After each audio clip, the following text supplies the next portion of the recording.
Баршаңызға қайырлы күн достар. Осындай жаңадан босанған келіншектерге өте пайдалы бұламық. Баяғыда әжелеріміз жасап беретін тұғын. Мінекей босанып болған соң осы бұламықты іші өте тазарады. Бізге қажетті заттар осы сүт, ұн, шекер, тұз керек болады. Қызып тұрған табамызға 4 ас қасық ұнымызды жақсылап қызарғанша қуырып алатын боламыз. Қозғап тұру қажет.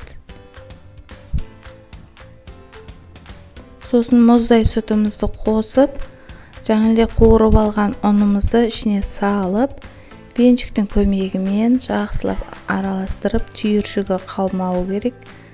Жақсылап араластырып аламыз. Сосын дәміне қарап, тұз қосамыз, кішкене құмшекер қосамыз. Құмшекер қаламасаңыздар қоспай қосаңыздар болады. Мен құмшекер қосып жасағанды жақсы көремін, сондықтан да қостым. Мінекей қайнап шықты, дайын болды деген сөз, қоюланды. Енді сары майымызды ертіп, араластырып, қандай май болса да болады. Қолдың майы болса өте керемет болады.